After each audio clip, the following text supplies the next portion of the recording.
구약의 본문 말씀은 다윗이 사울의 핍박을 피해서 굴에 숨어 있을 때에 지은 찬송이라고 표제에 나와 있습니다. 다윗은 어려운 역경 가운데서 피하여 다니면서 말하기를 내가 마음을 확정하였나이다 라고 말하고 있습니다. 신약의 말씀은 베레아 교인들을 칭찬하는 말씀인데 이 베레아 사람들은 데살로니가 사람들보다 더 신사적이었다고 말하고 있습니다. 옛날 번역에는 더 귀했다 그렇게 기록되어 있습니다. 그 이유는 그들은 간절한 마음으로 말씀을 받고 이 말씀이 그러한가 하여 날마다 성경을 상고했기 때문이라고 할 수 있겠습니다.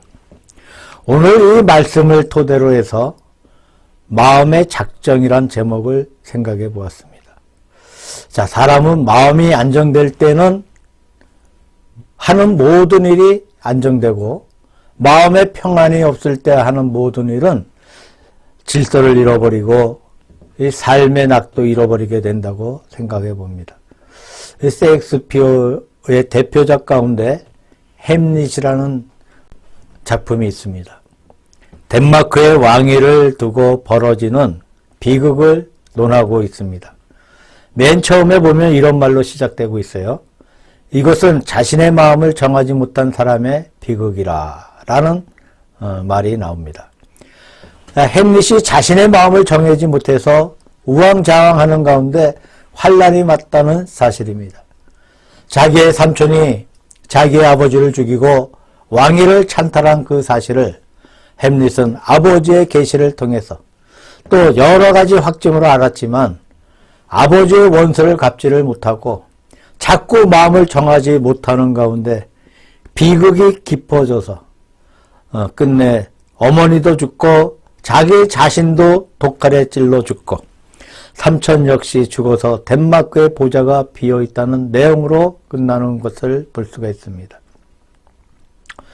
사람이 비록 약하고 가진 것이 없다 하더라도 마음을 작정해서 나아가면 그 나름의 수확이 있고 그 나름의 성공이 있지만 아무리 가진 것이 많다고 해도 이 마음을 정하지 못하면 하는 모든 일에 성공을 기대할 수가 없는 것을 우리는 잘 알고 있습니다. 첫째로 구약의 다윗은 그의 일생 가운데 기묘한 일을 참으로 많이 겪은 사람입니다. 베들레헴의 목동으로 태어나서 베들레헴에서 양을 치고 있던 다윗이 이스라엘의 왕이 되고 남북 전체를 통일하고 전무후무한 대제국을 완성하는 유명한 왕이 됩니다.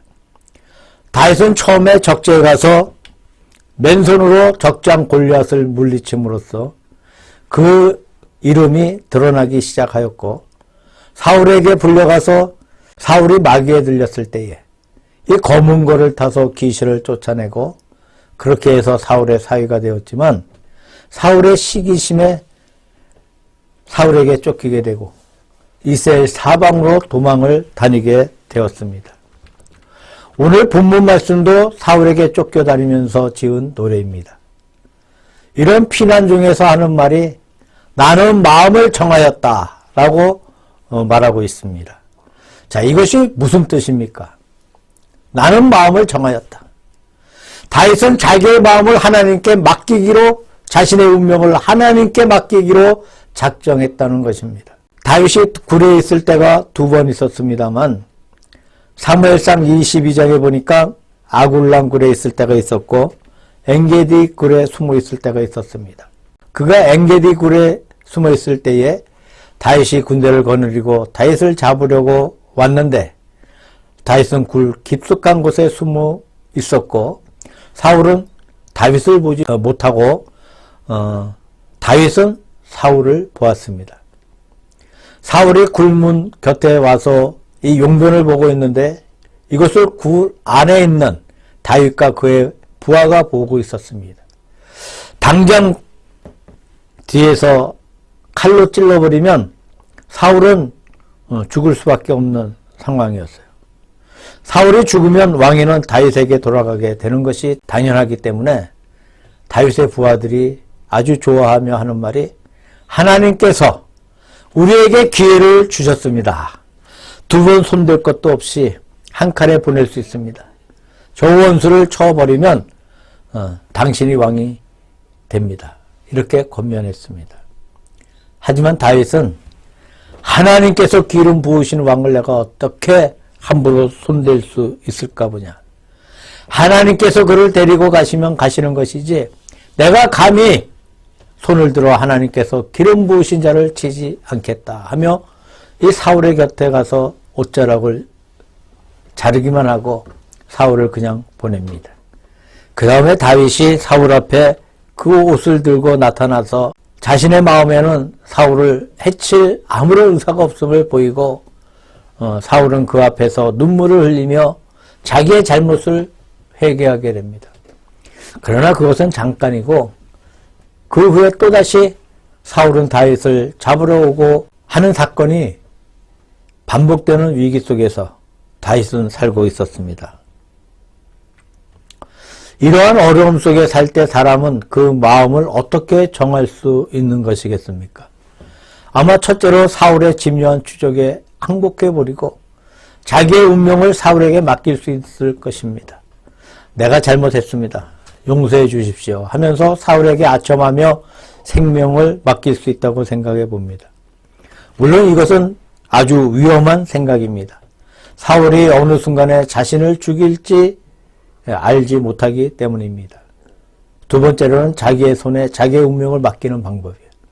그 뜻은 자기의 모든 수단과 방법을 의지해서 내가 살겠다고 하는 그런 마음을 가지고 온갖 인간의 수단과 방법을 생각하며 꾸며나가는 방법이 있습니다. 에스더서에 보게 되니까 하만이 모르드게를 죽이기 위해서 온갖 방법을 다 써서 높은 장대를 세워두었는데 모르드게를 죽이기 위해 세웠던 그 장대에 자기 자신이 달려서 죽는 것을 보게 됩니다. 사람이 자기의 수단에 의지할 때 이러한 엄청난 결과가 올 수 있다는 말입니다. 다윗은 사울에게 자기의 운명을 맡기지 아니하고 자기의 손에 자신의 운명을 맡기지 아니하고 하나님의 손에 자신의 모든 운명을 맡겼어요.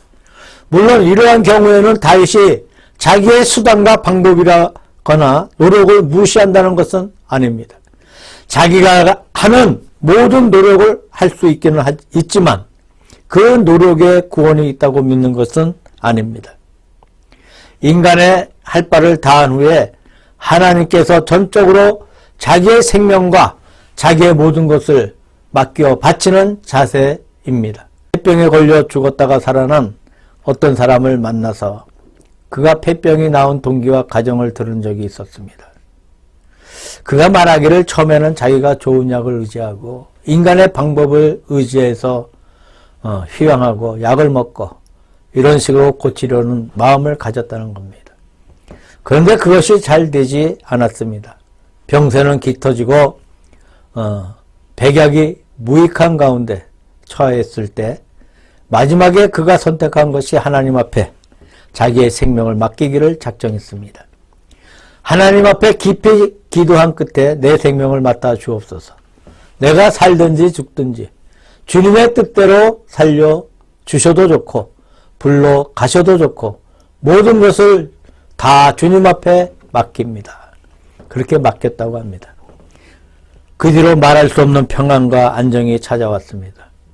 그 후에 깊이 잠들게 되고 불과 며칠 사이에 그 병이 나았다고 합니다.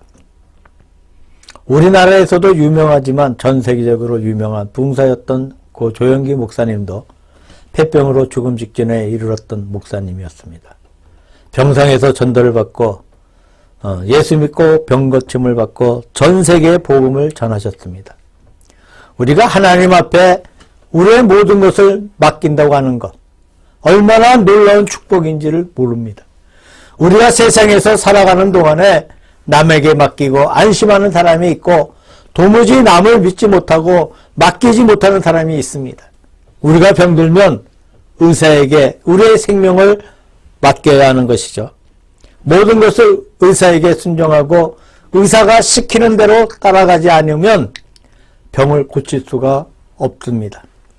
옛날에 알렉산더 대왕이 젊어서 이 큰 병에 들었는데 시를 믿고 그를 의지했습니다. 시가 약을 지어서 대왕에게 바쳤습니다. 그때 대왕에게 편지가 왔는데 자기가 가장 신이 많은 부하가 편지를 보내오기를 지금 왕의 곁에 있는 시인은 적군의 간첩입니다. 적군의 지시를 받아서 왕을 죽이려고 하니까 조심해야 합니다. 그 사람이 시키는 대로 함부로 해서는 안 됩니다. 라는 내용이었습니다. 알렉산더 대왕은 그 편지를 받고서도 자기의 시를 의심하지 않았어요. 그래서 그 의사가 약을 가져왔을 때 부하가 보내온 편지를 시에게 보여주었습니다. 의사가 편지를 보니까 자신을 적군의 간첩이라고 하고 대왕을 살해하려고 한다는 내용이었습니다. 의사가 놀라서 부들부들 떨면서 편지를 보고 있는 중에 이 알렉산더 대왕은 태연하게 약을 다 마셨고 그 약을 마신 후에 대왕의 병이 완쾌되었다는 이야기가 남아 있습니다. 우리가 모든 일에서 남을 믿는 자세가 얼마나 좋은 것인지 모릅니다. 하물며 우리의 믿는 대상인 하나님 앞에 우리의 모든 문제를 맡긴다고 하는 이것이 얼마나 존귀하고 기쁜 사실인지 모릅니다. 얼마 전에 우크라이나가 러시아의 공격을 또 받았어요. 원자력 발전소가 폭격을 받고 서울의 몇 배나 되는 도시인데 이 도시가 한꺼번에 폐허가 되어버리고 말았어요.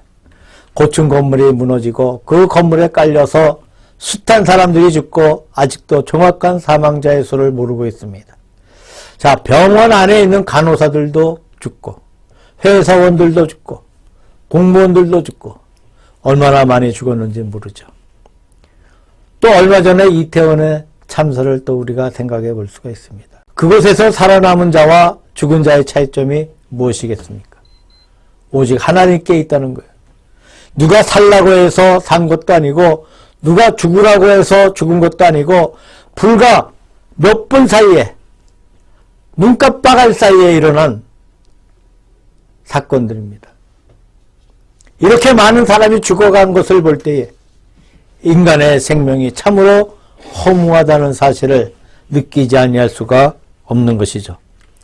옛날 진시황은 자기의 모든 수단과 방법을 다해서 자기의 왕위를 견고하게 하려고 유명한 만리장성을 쌓고 그로부터 황제 칭호를 사용해서 만세 황제를 이룩했다고 했습니다. 아방궁을 만들어서 화려한 궁전을 만들고 그것에 살려고 했지만 이 진시황의 자손이 불과 3대 만에 망해버리고 만 사실을 역사를 통해서 알 수가 있습니다. 인간의 생사화복은 인간의 노력과 계획에 있는 것이 아니고 하나님 앞에 우리의 모든 것을 맡기는 여기에 진실한 신앙인의 태도가 있다고 생각합니다. 1985년 9월 20일에서 23일 첫 남북 이산가족들이 만나고 약 20여 차례 남북 이산가족 만남이 있었습니다. 이때 북한에 갔던 우리 기자들이 북한 사람들에게 종교가 무엇이냐고 물었습니다. 그랬더니 북한 사람들은 종교가 무엇인지 몰라요. 교회를 물으면 교회가 무엇인지 모릅니다. 한마디로 교회가 없다는 것이 됩니다. 우리가 하나님을 믿는 대신에 그들은 김일성 부자를 믿습니다. 나라의 경축일은 김일성 부자의 생일 뿐입니다. 말끝마다 김일성 부자의 응공이라고 돌리는 것을 보게 됩니다. 하나님을 잃어버린 세대, 하나님을 멀리 떠난 세대의 사람들의 심령이 어떻습니까? 그들을 생각하며 가엾고 눈물이 흘러나오는 것을 막을 수가 없습니다만 우리가 우리의 모든 문제를 하나님 앞에 맡기기로 정하였습니까? 다윗의 성공의 비결은 자신의 모든 문제를 하나님 앞에 맡긴 데 있다고 생각합니다. 두 번째로 사울의 불의함에 굴복하지 않겠다는 강한 의지가 보입니다. 본문 말씀 가운데 4절에 보니까 사자란 말이 나오고 6절에 보니까 그물이 나오고 웅덩이가 나옵니다. 자, 사울의 약한 모습을 말하고 있는 것입니다. 사자처럼 포악하게 다윗을 괴롭히고 그물처럼 다윗을 잡으려고 하고 웅덩이처럼 다윗을 가두려고 하는 모습을 나타내고 있습니다. 다윗은 사울을 죽이지는 아니했지만 사울이 좋다고 생각한 것은 결코 아닙니다. 그가 전쟁에서 망하든지 자기의 생명이 다하든지 라는 말을 들어보면 사울이 악하다는 것을 인정하고 있습니다. 하나님께서 우리의 모든 것을 맡기는 사람은 동시에 우리 자신을 맡기지 않습니다. 하나님을 가까이 한다는 것과 죄를 멀리 한다고 하는 것은 같은 것이라고 생각합니다. 우리가 하나님을 가까이 하고 동시에 죄도 가까이 하는 것은 안 될 줄로 생각됩니다. 하나님을 멀리할 때 죄가 가까워지죠. 하나님과 가까이 할 때 죄가 멀어집니다. 야고보서 4장에 보니까 마귀를 대적하라. 그러면 너희를 피할 것이요. 하나님을 가까이 하라. 그러면 너희를 가까이 하시리라고 하는 말씀이 있습니다. 자, 우리 앞에 마귀의 세력이 얼마나 많은지 몰라요. 또 불의한 세력이 얼마나 많은지 모릅니다. 우리가 불의한 세력에 악한 세력에 자신을 맡기지 아니하겠다는 강력한 의지가 여기에 보이고 있습니다. 하나님 앞에 우리의 전부를 다 맡긴다 하더라도 우리가 불의 앞에 우리 자신을 양보할 때에 하나님 앞에 참된 축복을 받지 못합니다. 어떤 분이 마태복음 4장에 예수님께서 마귀에게 시험 받으시는 것을 성화로 그렸어요. 그림 속에 마귀는 뿔도 있고 날개도 있는 괴상한 모습이었습니다. 이 그림을 다 완성한 화가는 말하기를 마귀가 이 모습으로 밤낮 지낸다면 문제가 아닌데 마귀가 얼마나 변장을 잘하는지 이러한 모습 저런 모양으로 다가온다고 합니다. 또 예수님을 시험한 마귀는 이런 모습으로 예수님 앞에 나타났다고 생각해 봅니다. 내게 오는 마귀는 어떤 모습으로 올지 알지 못합니다. 마귀는 참으로 모습이 다양하죠. 어떤 모습으로 우리 앞에 올지 몰라요. 여러 가지 모습과 방법으로 우리를 넘어뜨리고자 하는 것이 마귀의 시험입니다. 거기에 굴복하지 않겠다고 하는 단호한 결심이 필요한 줄로 믿습니다. 세 번째로 본문 가운데 8절 말씀을 보면 내 영광아 깰지어다. 비파 수구마 깰지어다. 내가 새벽을 깨우리로다 라는 말씀이 있습니다. 여기에 새벽이라는 말씀이 나오는데 그렇다면 현재 피해 다니는 다윗의 상황은 어두운 밤이라고 볼 수가 있습니다. 그러나 다윗은 밤으로 자신의 일생이 끝난다고 믿지 않았어요. 새벽이 온다고 확신하였습니다. 새벽을 대망하고 있습니다. 현재 이 모든 어려움과 시험과 도망 다니는 것이 이제 끝나서 자기 앞에 밝은 날이 온다는 것을 조금도 의심하지 않았어. 하나님께 자신을 맡기고 불의의 자신을 굴복하지 아니할 때에 하나님께서 우리를 축복해 주신다는 것을 조금도 의심하지 않았습니다. 임시적으로 승리하고 영원히 패배하는 방법이 있고 임시적으로 패배하고 영원히 승리하는 방법이 있습니다. 우리가 이 두 가지 방법 가운데 어떠한 방법을 택해야 되겠습니까? 불의를 따라갈 때에 임시적으로 승리할 수가 있습니다. 그러나 영원한 패배가 우리 앞에 따라옵니다. 우리 하나님의 거룩한 뜻을 따라갈 때에 임시적으로 고난이 있고 패배가 있습니다. 그러나 우리 앞에 영원한 축복과 승리가 올 수 있는 것입니다. 미국의 대통령 윌슨의 선거 연설 가운데 이런 말이 있습니다. 나는 일시적으로 승리하고 영원히 패하는 그런 전쟁은 하지 않겠다. 나는 차라리 임시로 패하고 영원히 승리하는 방법을 택하겠다. 또 독일의 아데나우 수상은 나의 목표는 현 시대가 아니다. 오랜 세월이 지난 후 그때 사람들의 비판을 상대해서 정치를 한다고 말했습니다. 모두 멀리 바라보고 산 사람들입니다. 눈앞의 것을 바라보고 산 사람들이 아니었습니다. 다윗도 그러하였습니다. 다윗은 30세라는 젊은 나이에 이스라엘의 왕이 되었어요. 그리고 역대 모든 왕들의 표본이 되는 이상적인 왕이 되었습니다. 다윗은 메시아의 육적인 조상이 되었고 또 메시아의 그림자가 되었습니다. 아브라함과 다윗의 자손 예수 그리스도의 세계라. 마태복음 맨 첫머리에 나와 있는 말씀입니다. 다윗은 그리스도의 그림자로 알려졌습니다. 얼마나 화려한 새벽입니까? 얼마 동안의 고난들이 화려한 새벽을 장식해주는 장신물이 되었다고 믿습니다. 고난이 없이 영광이 왔다면 가치가 없을 것입니다. 확실하게 하나님을 의지해 나갈 때 이러한 영광된 하나님의 축복이 그 앞에 다가왔다는 얘기입니다.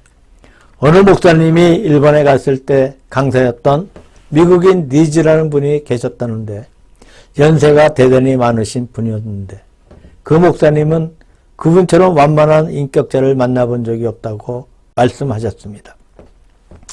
그분처럼 하나님을 철저히 믿는 분을 만나보기도 어려웠다는 거예요. 일본 사람들이 그를 가리켜 완전한 인격자라고 했습니다. 자, 리즈 목사님의 젊을 때의 이야기입니다. 친구가 잘 되는 것을 보고 마음에 시기하는 마음이 생겼어. 마음속이 답답하고 기도도 잘 되지 못했어. 그때 그는 하나님 앞에 눈물을 흘리면서 통에 자복했다고 합니다. 하나님이여, 친구를 시기하는 저를 사하여 달라고 깊이 뉘우친 후에 그 마음이 없어지고 그 다음부터 주님과 더욱 가까워졌다고 합니다. 하나님을 가까이 못하도록 죄는 방해를 합니다. 하나님을 멀리하게 하는 것입니다. 리즈 목사님을 보면 어린아이처럼 순수하게 하나님을 믿습니다. 그 생활 속에 티끌만한 악함도 보이지 않았습니다. 이렇게 철저하게 하나님을 의지할 때 그처럼 영광되고 빛나는 삶이 가능한 것이 아닌가 생각해 봅니다. 기독교의 역사를 보면 철로 역정을 기록한 존 번연이란 분이 있습니다. 영국의 이 비국교도의 설교가고 우화작가고 주요 저서로는 넘치는 은총이 있고 1966년에 철로 역전을 지었습니다. 그는 12년간 감옥에 갇혀서 온갖 방해와 어려움 속에 살았지만 그 12년의 옥살이를 통해서 그는 하나님의 은혜를 깊이 깨닫게 되고 그 은혜를 통해서 철로 역전 같은 글을 쓰게 되었고 이런 글을 통해서 많은 기독교인들에게 놀라운 은혜를 끼치고 있는 것을 우리는 잘 알고 있습니다. 어떠한 어려움 속에서도 하나님 앞에 전적으로 나를 하나님께 맡기기로 내 마음에 정하였나이다. 여기에 우리 그리스도인들이 축복받는 비결이 있다고 생각합니다. 우리는 존 번연처럼 옥에 갇힌 것도 아니고 다윗처럼 최악의 상황으로 어려움을 당한 것도 아니지만 우리 앞에 너무나 어려움이 많아요. 문제가 많습니다. 하나님이여, 내가 마음을 확정하였나이다. 우리가 주님을 향하여 우리의 마음을 확정하고 이 어려운 난국을 오히려 큰 영광의 시기로 바꿀 수 있는 축복을 받으시기를 예수 그리스도 이름으로 축원합니다.